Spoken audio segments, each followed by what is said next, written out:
5 people may have passed away because their surgeries were not performed. The day before the biopsy, they actually canceled. It's the not knowing. It's always something that I'm thinking about.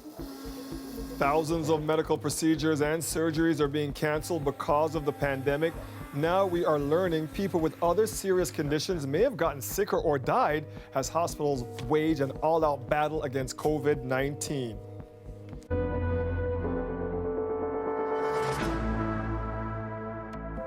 The cancellation of most elective surgeries in Ontario allowed for more space in hospitals to treat COVID-19 patients, but it also meant tens of thousands of procedures had to be postponed. Tonight, we are getting a better picture of how that has impacted our healthcare system and the lives of some people. Lisa Shing has the story. This year, we've discovered that there is a new nodule on my thyroid. Discovered during a routine ultrasound she gets every year, that nodule on Melody Sears' thyroid had shown early signs of cancer. A biopsy was scheduled for late March, but it got canceled the day before. It's the not knowing. It's always something that I'm thinking about. I just had a call with my family doctor this morning, and I told him, I said, I'm scared. It's been 4 months since I know about this, and what if it's growing? Like, what am I going to do? Sears' biopsy is one of more than 52,000 surgeries or procedures that have been postponed because of COVID-19. 12,000 more are delayed every week the pandemic continues, according to the province's Financial Accountability Office, or FAO. So there may be a quality of life issue, but certainly in the case of cancer patients, these are life and death issues. And the longer these surgeries are not performed, in most cases, patients' health gets worse. And that's why the province has said it's prioritizing cardiac and cancer surgeries once the province starts to reopen. The health minister referenced a report from the University Health Network.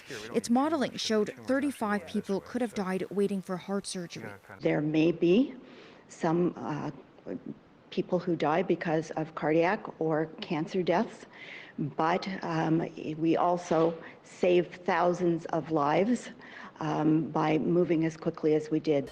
By postponing elective surgeries, the FAO found almost 7,000 acute care and 600 critical care beds with ventilators were freed up.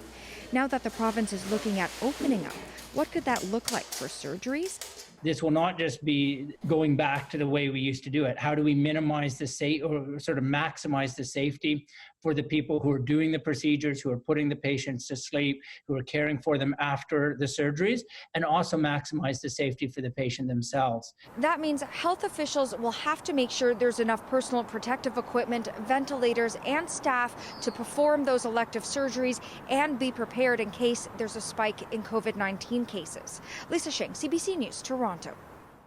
A Toronto doctor is speaking out tonight, claiming he was told not to go to his local TD Canada Trust Bank because he's a healthcare worker. Talia Ricci now with the exclusive details on what happened and what the bank is now saying about it. They've been hailed as heroes and angels through signs and celebrations. But one doctor says he doesn't feel that way after a recent experience with this bank. I consider it a slap in the face. Dr. Coleman Rothstein says after his daughter was asked by a security guard at this TD Bank branch on Avenue Road whether she was a healthcare worker, he made some calls. I asked if I could speak to the bank manager. I identified myself. I said I was a healthcare worker. And she told me healthcare workers are not allowed into this branch. TD Bank says all clients going into the branches are being asked if they feel ill, have recently traveled, or been exposed to COVID-19. TD also says they recently launched a virtual branch hub for healthcare workers. Meanwhile, Royal Bank says healthcare workers are welcome to access branches as long as they're wearing PPE while treating patients with COVID-19. BMO, CIBC, and Scotiabank said healthcare workers can visit any open branch. All of the major banks also said they're encouraging clients to access services online and over the phone as much as possible right now. We spoke with a business ethics expert who says this is a challenge that many companies are facing. It's emblematic of the way businesses today are struggling with having to balance the safety of their employees and the desire to serve customers. Job title is actually a very bad proxy for risk because lots of healthcare professionals, of course, aren't working anywhere near COVID-19. TD Bank said it would share Rothstein's feedback with its staff. Their symbol is an easy chair, correct? That's not banking made easy. Talia Ricci, CBC News, Toronto. COVID-19 restrictions appear to be working according to the latest data. 3 weeks ago, the number of COVID infections in Canada doubled every 3 to 5 days. It now takes 16 days to double. But new federal modeling data highlights a vulnerability when it comes to mortality numbers. Right now, we are seeing the tragic paradox of the epidemic playing out. As the epidemic comes under control and the growth of cases slows, the severe outcomes and deaths continue to accrue as COVID-19 takes a heavy toll among highly susceptible populations. Monitoring and containment measures have been stepped up at long-term care homes, corrections facilities, and other hotspots. By this time next Tuesday, the latest modeling data predicts the number of cases in Canada at large will range from 53 to 67,000. The number of deaths across the country could range from 3,300 to 3,900. TAM cautions that the projections are estimates only. With no clear timeline on when borders and businesses will reopen, the province's tourism sector is taking a major hit. New numbers provided to CBC News show that many places that draw in tourists could be shutting their doors for good. Lauren Pelly brings us this exclusive story. We've lost millions and millions of dollars. Casa Loma has been shut down for the last 6 weeks, putting all programming and events on hold. The iconic castle's operator says spring would normally be a busy season. It's been devastating. Obviously, you know, it's our whole business is closed. We have zero income at Casa Loma. Other Toronto tourist sites remain shuttered as well, including big downtown draws like the Rogers Centre and CN Tower. The $10 billion a year in economic activity we would normally see from visitor spending is shut off right now. It's not just tourist attractions in Toronto that are being hit hard by COVID-19. Across the province, businesses are struggling to survive. New survey results provided to CBC Toronto show 60% of Ontario tourism businesses are temporarily closed, and 16% say they're at risk of shutting down for good. The industry may not look like it used to when we come out of this. With no clear end point for COVID-19 restrictions, the curtain has already closed on the upcoming Stratford Festival and the Mirvish Theatre season in Toronto. Over in Ottawa, the annual Summer Blues Fest is cancelled as well. In many cases, government subsidies and rent assistance are helping, but close to a quarter of survey respondents say they don't qualify. Some tourist sites are even turning to fundraising. We were amazed when we've raised over $500,000. For the company operating Casa Loma, staying afloat means offering new takeout options at the on-site restaurant. The team also tries to keep in mind that closing down is for a good cause. It's the right thing to do because safety and health comes before the financial success. Lauren Pelly, CBC News, Toronto.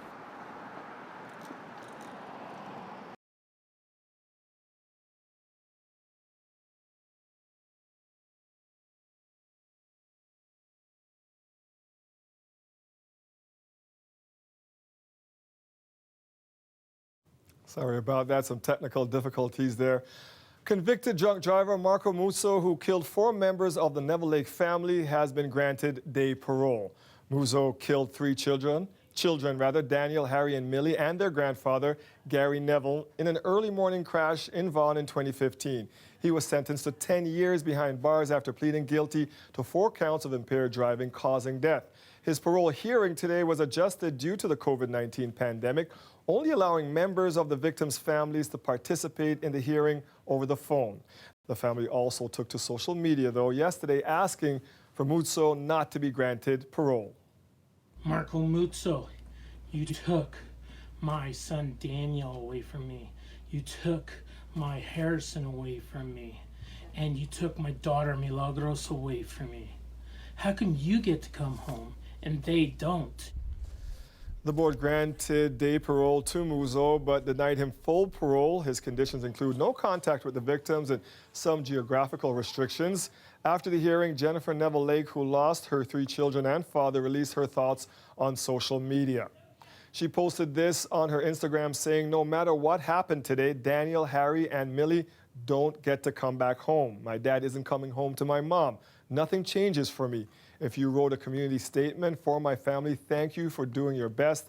I know I did my best. My family's killer, drunk driver Marco Muzo, has been granted day parole." Muzo also released a statement after the hearing apologizing to the family and saying that he will live with this for the rest of his life. Back to the pandemic now, and for the first time, hundreds of MPs took part in a virtual committee meeting as a replacement for question period. Julie Van Duzen shows us how that looked.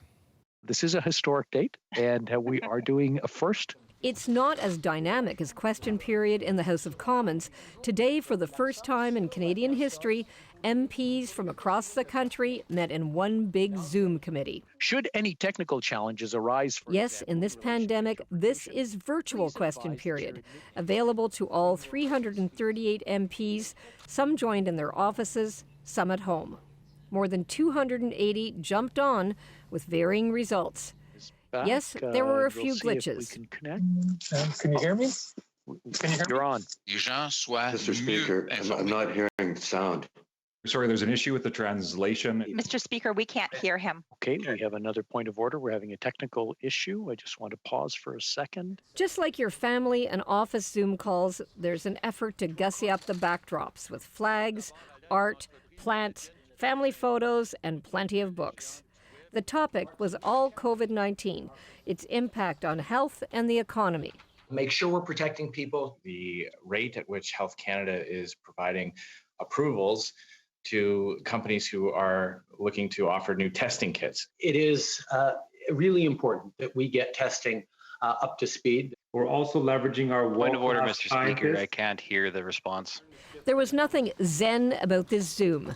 Ideally, they will sort out the bugs in the many more Zoom calls to come. We're all learning together here.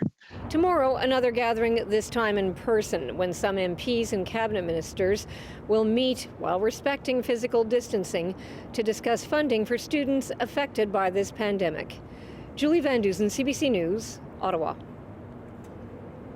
A plan to create more room for pedestrians at certain spots around our city is getting a positive reaction. The sidewalks in Toronto are pretty narrow, so anything that can be done to increase the amount of pedestrian space so people can maintain that distance is a good thing. I walk my dog. I'm worried about walking the dog towards the lineup, so if I've got that much more room, that's fantastic. The Curb TO program was launched yesterday. 10 so-called hotspots are initially being targeted. There are places where it is challenging for people to keep 2 meters apart because of lineups or congestion outside essential businesses. Under the program, the city will create what it calls curb lane pedestrian zones and temporary parking pickup zones. The mayor says the program will soon be expanded to 100 locations.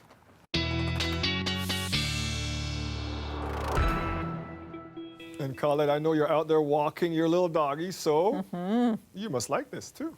Yeah, absolutely, Dwight. You know, but I have to say we're headed into this new pattern with our weather that's going to take some patience from everyone because it's going to be a very slow-moving system. And this is going to answer why. We're having a look at our upper wind flow here, and you see this dip right here? It's almost like a rut. So this area of low pressure kind of gets into a rut, so to speak, in the atmosphere. And as it does, it gets stuck. So this is tomorrow morning, and then even as we're going towards Thursday and all the way towards Friday, look how that rut barely moves. So yeah, that trough that we're seeing in our upper pattern, that's going to mean that an area of low pressure is going to stick around and bring us some grayer skies and some rain showers. It won't be quite as easy or as pleasant for walking the dog or getting out and getting a little bit of fresh air. But here's our current temperature pattern. So we're at 11 degrees. Markham a little warmer at 12 degrees. Of course, some areas breaking up the cloud cover a little earlier and got a little more sunshine in the late afternoon. Now St. Catharines at 14. 14. Not a lot to deal with tonight. Yes, clouds will move in and some isolated showers, and even tomorrow morning, some scattered showers begin to develop. But the main system, it's taking its time getting here, is going to bring more significant rain later in the day tomorrow. That's when it's really going to begin to fill in. So tonight, 9 degrees later this evening, 7 overnight, very mild overnight with that cloud cover, and only 11 tomorrow afternoon. And then that rain sticks around for a couple of days, but there's a really nice weekend shaping up. All of that coming, Dwight. Looking forward to hearing about it. Thank you, Colette. You're welcome. The weather update is brought to you by Train, the most reliable heating and cooling brand. It's hard to stop a train. A Windsor family wants people to know exactly how serious COVID-19 is. Dr. Dean Favitt, a retired ER doctor, never missed a day of work in 35 years. This month, he spent days on a ventilator, and his wife didn't think she'd ever see him again. Chris Ensing spoke to them today. A moment of celebration that some weren't sure would happen. Thank you for your prayers. A retired ER doctor, Dean Favitt, wanted to be on the front lines of COVID-19. At 66, his privileges were reinstated. And I was waiting for the schedule to open up when all of a sudden, instead of becoming a staff member, I became a stat. Dr. Favitt caught COVID-19. His wife dropped him off at the hospital, spent the next hour on the phone with family, in tears, in prayer. One thing that I learned from all this is that God is our Savior, and the power of prayer is definitely strong. Yeah, I put her through hell. They can laugh now, but he spent 10 days on a ventilator. For 6 of them, his condition didn't change. But there was a period of time that I did not think that I would ever see him again. Things just were going downhill, and I really thought I was going to lose him. And I thank God that I have him back. Yeah, it was just... It was a horrible feeling, devastating. I think the part of it that amazes me the most is, like I said, it's like stepping off a cliff. All of a sudden, you're just like, holy mackerel. This is not a normal cough and a cold. This thing just went down quick. But he beat the percentages, according to his doctor. He credits the hospital staff, the people he relied on for 3 weeks, the people that kept him alive, so he could come home to this.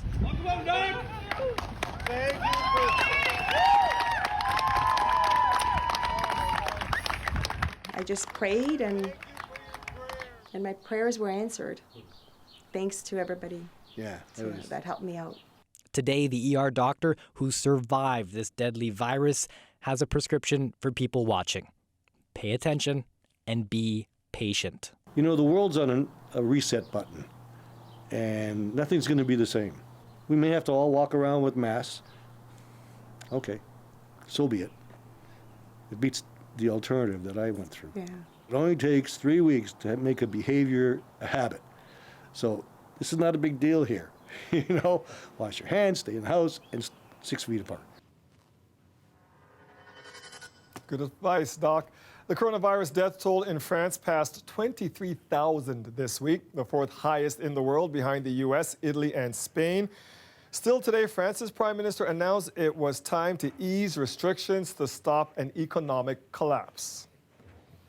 Nous allons devoir vivre avec le virus.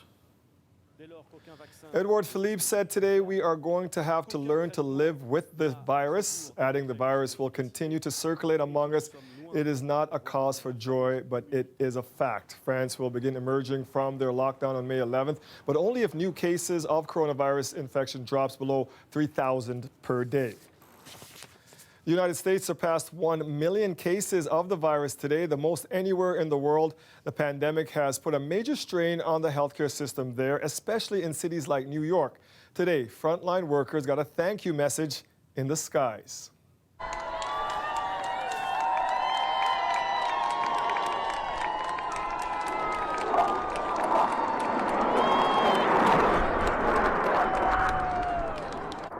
The Navy's Blue Angels and the Air Force's Thunderbirds flew in formation high over NYC, one of several flights today. Flyovers were also held in Jersey and in Pennsylvania. There is still a lot of uncertainty around the science of immunity. So it may not solve the problem that governments are trying to solve. After the break, herd immunity. What is it, and why hopes that it could help bring a swift end to this pandemic are being called foolish? Stay with us. We'll be right back.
It's a term that has been coming up a lot lately, herd immunity. But what is it, and how does a region actually get it? Stephanie Matisse explains.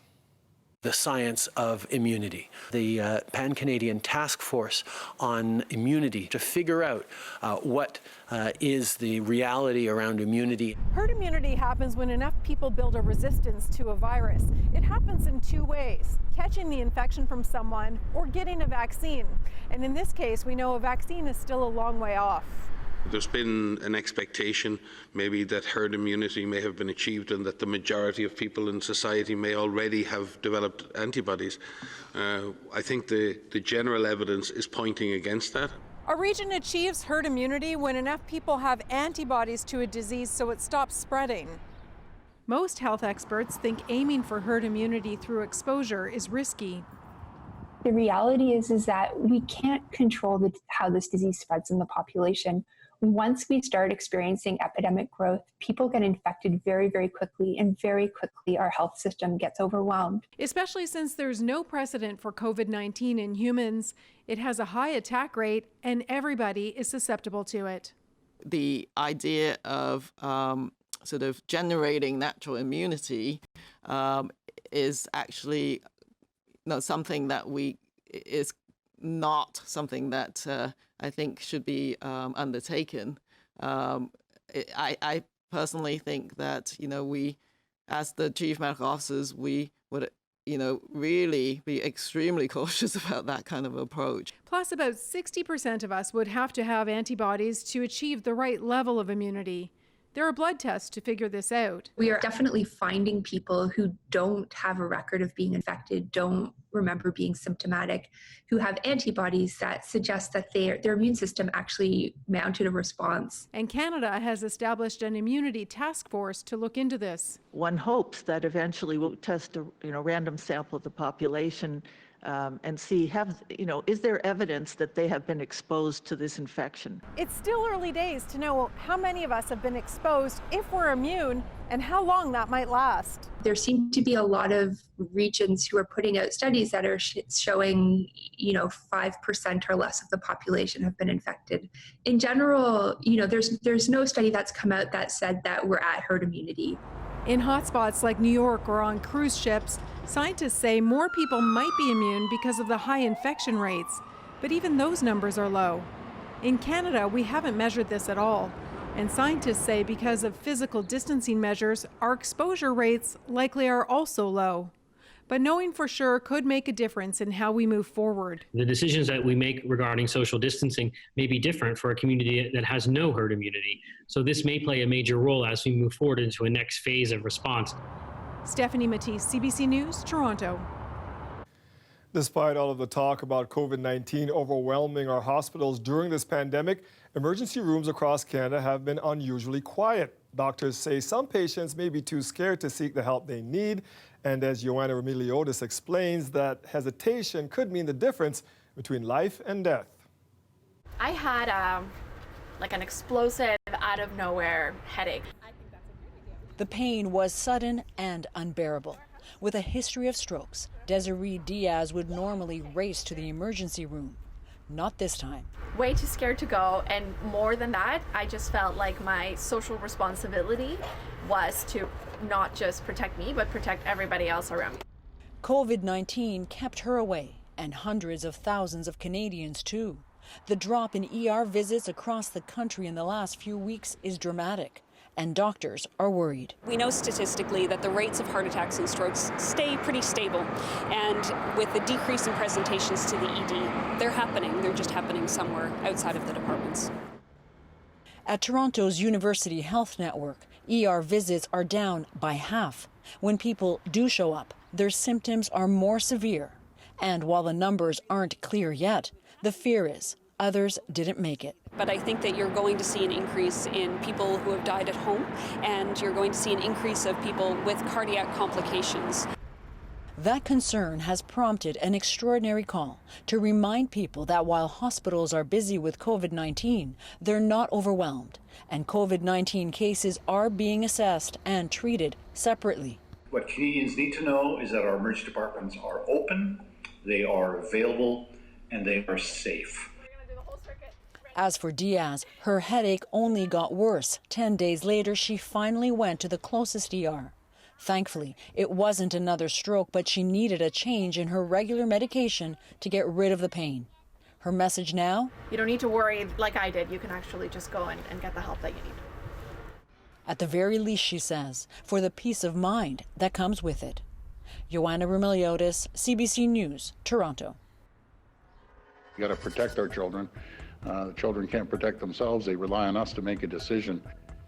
Why Doug Ford says Ontario won't be following Quebec's lead in opening up schools in May, coming up next.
Despite having the highest number of COVID-19 cases and deaths in Canada, Quebec has announced how it will begin reopening the economy.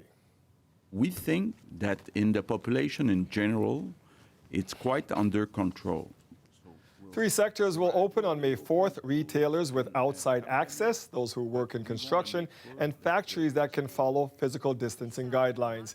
That does not include Montreal, which will follow a week later. The Premier says it is a measured approach driven by data and the results will be carefully monitored. After Quebec announced yesterday its plan to reopen elementary schools over the next few weeks, Premier Doug Ford said today it is still too soon to make a decision on what's going to happen with the rest of our school year. Children are the most important people in our society. We got to protect our children. The children can't protect themselves. They rely on us to make a decision. And no one wants to put our children in harm's way. And I'm just not willing to chance it.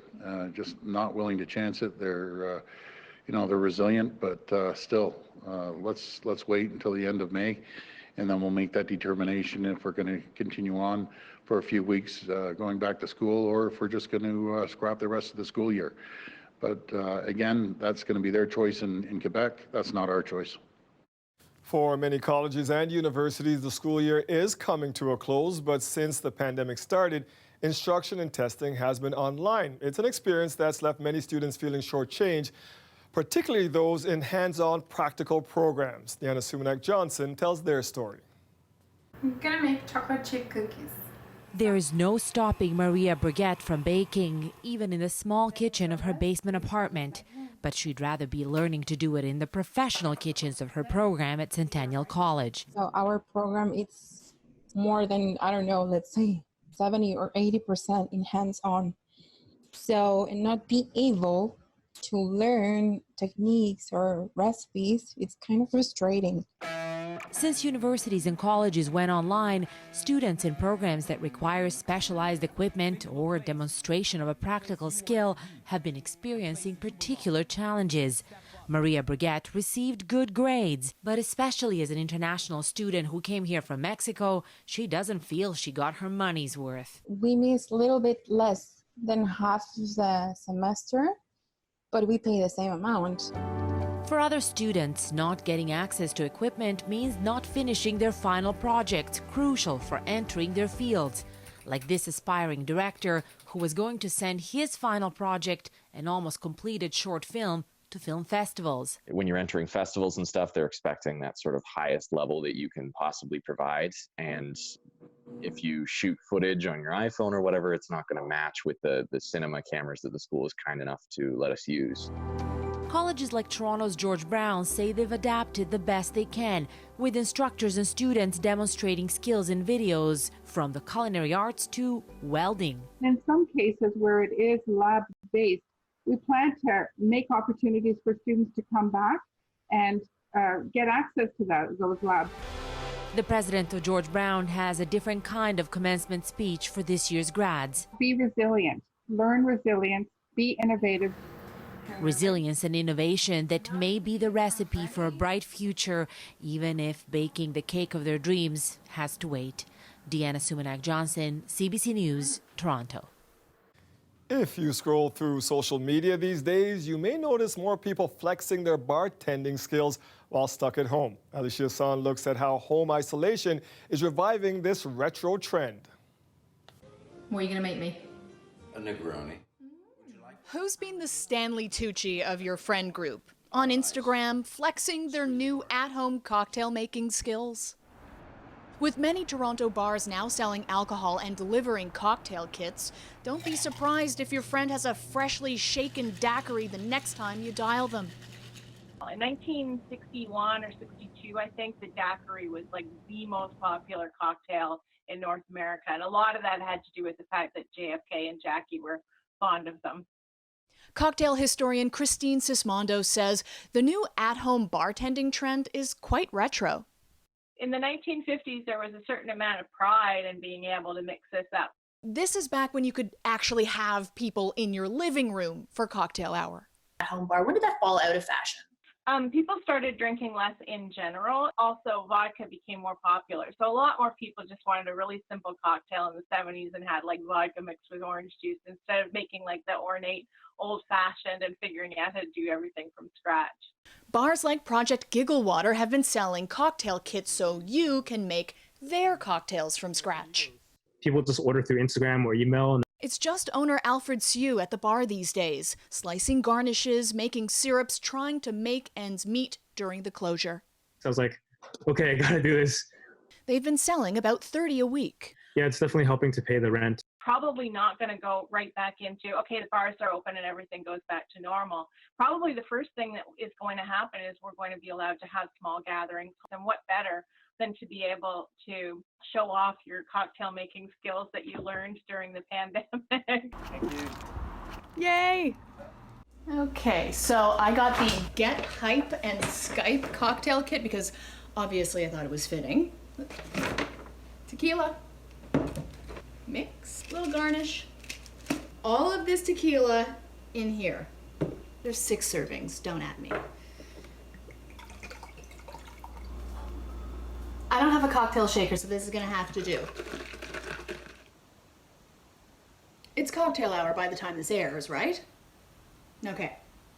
Cheers.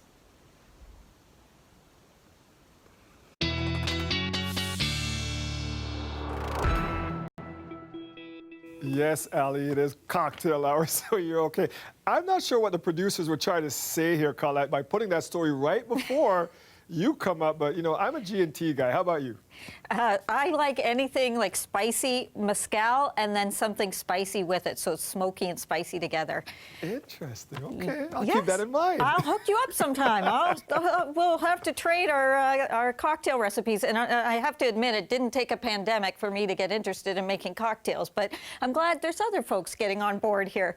All right, let me get you on board with what's going on with our weather pattern. It is going to be, the next few days are just going to be sort of cloudy and some rain in there, but also some windy conditions. Those winds will be gusty, but by the weekend, so if you just kind of hang in there, and by the weekend, we're really going to see things improving and quite a nice forecast coming up. Now, the current temperature, obviously this afternoon, not too bad once we got into some of that clearing, sitting at 11 degrees, though, at the moment. It was a gorgeous day in southwestern Ontario. Winds are lots of sunshine, nearly 20 degrees there, and still hanging on at 19.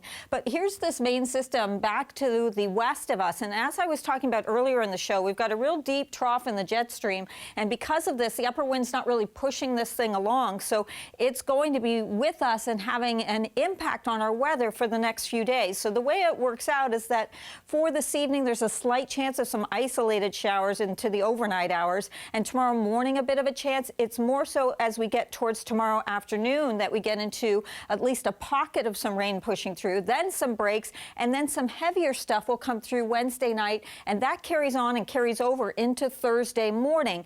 After that, it gets more kind of hit and miss in nature in terms of we'll see scattered showers Thursday and still that instability into Friday as well. But we'll get some sunshine working its way in too as that system finally starts to move off. In general, we're talking about 15 to 25 millimeters, but there are going to be a few areas like London, Kitchener. It looks like it could be 40 millimeters or more in terms of the amount of rain. Mild overnight lows due to that cloud cover tonight, and then tomorrow just nothing like this afternoon in terms of not looking to see some sun coming in, quite the opposite. But I want to get you here to the end of this 5-day forecast so you can see there, Dwight, what it looks like for happy hour on Saturday and Sunday. The weekend's looking really good. Thank you, Colette. You're welcome. The Toronto District School Board is apologizing for not doing more to address what it says was clearly an incident of anti-black racism. It comes after an anonymous letter surfaced naming a group of black staff members at a Parkdale Elementary School, taunting one of them and threatening to get rid of others. Lorena Redekop has the story. No one is at this school these days, but parents are learning about a troubling incident involving racism from before COVID-19. It was absolutely appalling. The reaction from every parent that saw it was a combination of heartbreak, sadness, anger, disbelief that this would be happening in our community. A black parents group from the school tweeted what it says was a letter sent to a Black administrator who was leaving the school. It reads, "I'm glad you bought my sorrowful goodbye to you in December. Really, I was thinking, ding dong, the witch is gone. I'm so happy to see you gone. You and your little crew that make everything about Black this and Black that. So what, white people don't count?" It also reads, "Now I got rid of you. Just a few more on the list to go." The Toronto District School Board wrote to parents yesterday. It calls a letter naming a number of Black staff members clearly an incident of anti-Black racism. While we have made attempts to support these staff members directly involved, we know that we could have done more. For that, we apologize. The TDSB says it doesn't know who wrote or sent the letter. Parents say, given the details in it, they're worried whoever wrote it may have been a staff member. The safety concern is the students. We've put our students at risk by having a racist person on staff at this school who is actively interacting with them, with teachers, and with us as well. The TDSB says it doesn't know who wrote or sent the letter. Parents say, given the details in it, they're worried whoever wrote it may have been a staff member.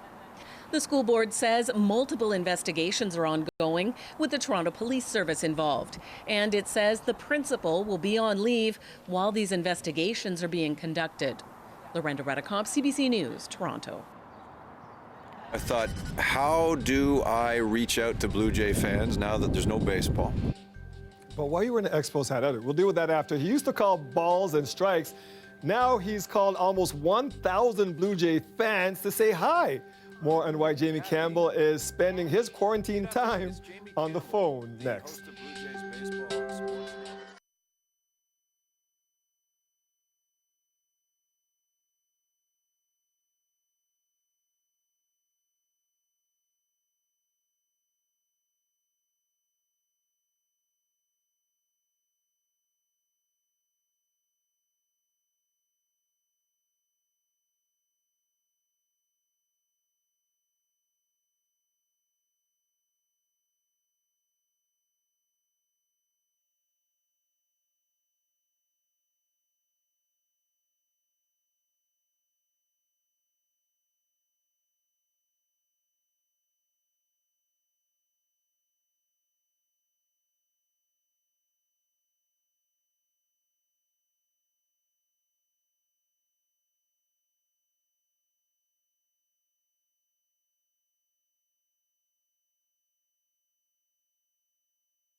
It's a voice many Blue Jay fans are used to hearing on their television or their radio, but some lucky fans are now getting to hear it on the other end of the phone.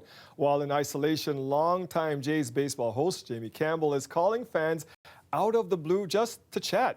Greg Ross was there today as Campbell made some of those calls.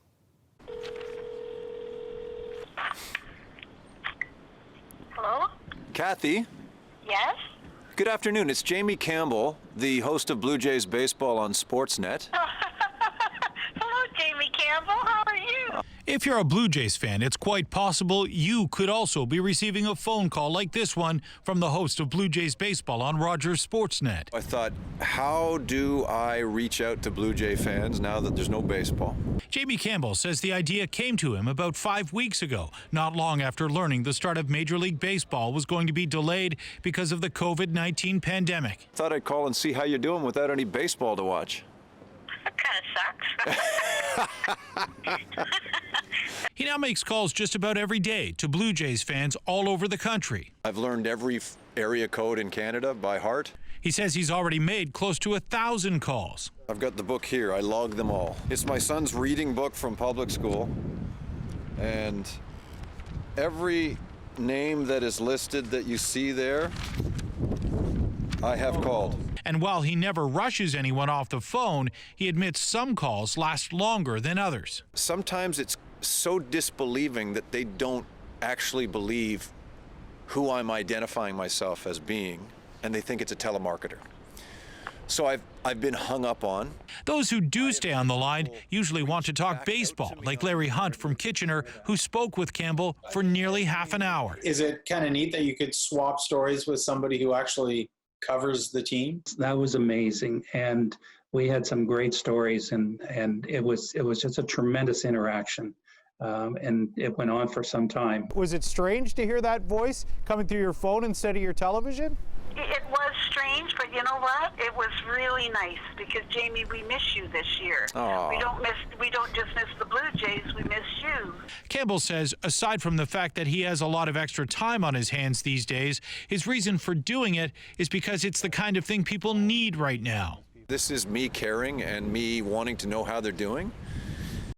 And most people are ready and willing and in need of a good conversation, so that's where it all begins. Greg Ross, CBC News, Toronto. Here's something a lot of dads are doing during this time of being indoors. Pics of Prince Harry reading for children were released today, and it's his personal message to celebrate the 75th anniversary of the classic children's book series, Thomas the Tank Engine. Famous faces reading online has become a bit of a trend lately. Yelena Azik joins us now to talk a little bit more about this. So, Yelena, let's start with Prince Harry, who is a fairly new dad himself. Yes, that is right. Okay, so a lot of people are taking a look at this message that he's got going on out online, and it really is to promote not just the book and the fact that it's 75 years old, which is an incredible feat for that series, but also that it's going to be made into a new show that's going to be on Netflix. So this is going to be called Thomas and Friends, the Royal Engine, to prove his love of Thomas the Train. There were a couple of pics that were released, including one when he was just a little lad going off to kindergarten in 1987, Dwight, and he's got a Thomas the Train bag under his arm, so it's kind of cute. And so if anybody out there is wondering, is this something new that he's doing now since they've moved? The couple has moved, of course, to Los Angeles, and the answer is no. They technically, they made this message in this little video that was sent out back in January before they actually moved, but yet this is something that is still near and dear to his heart. So yeah, he just wants to get kids out there reading and enjoying and celebrating this long-running book series.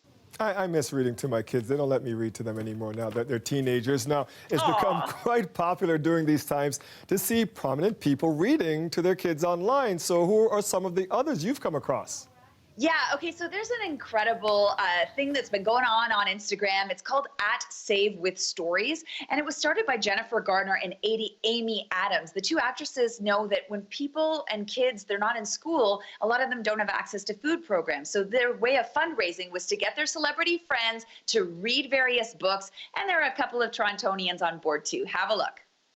Hello, my name's Jude, and today I'm going to read you The Three Hedgehogs. by Javier Saez Castan, and I used to read this to my children when they were little.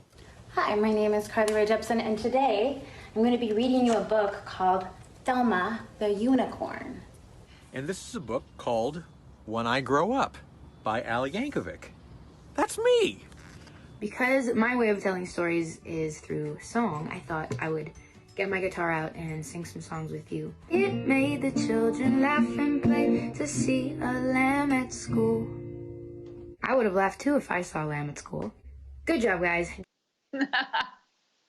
Pretty adorable, yeah. So that's at Save with Stories. And, you know, it's been really heartwarming, Dwight, to see so many people reading. Our teachers, obviously, they've been amazing trying to read to our students as much as they can online.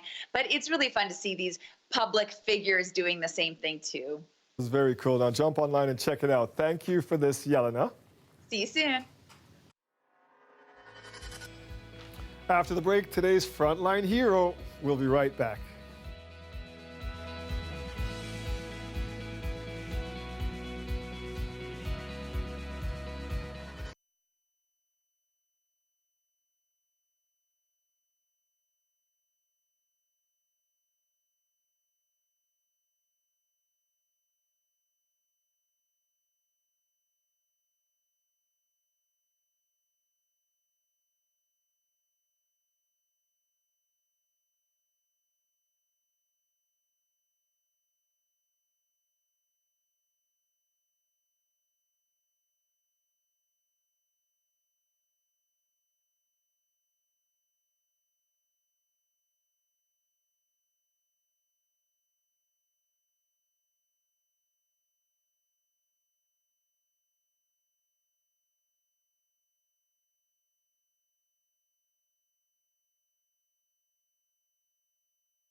Three brothers from Pickering are doing their part to support frontline workers through art. The trio began an Instagram account where they post tributes submitted by themselves and others, They have received likes from hospitals, food banks, and even Olympian Haley Wickenheiser. They are asking others to join them to help get 1,000 tributes on their page. Hi, I'm Finton. This is my brothers Kellen and Liam, and we started Hearts for Helpers as an initiative to help out the community. We're asking people to make hearts, and out of anything. They can bake it, draw it, paint it, and what we're asking people to do is maybe post their hearts in the windows or share it to us at Hearts for Helpers by DMing us, and then we'll post it on our account to then be shared with frontline workers across the country. We received a lot of support. We know that the next few weeks and months will continue to be really hard for our frontline workers. This is why we need to keep posting these tributes and show them our support. So far, we have collected over 100 hearts, and some have come from as far away as South Africa and Australia. We'd like to thank everyone who has shared their heart out tributes with us. We can't all volunteer and donate PPE equipment, but we can all be cheerleaders and show our gratitude and support for Canada's frontline heroes.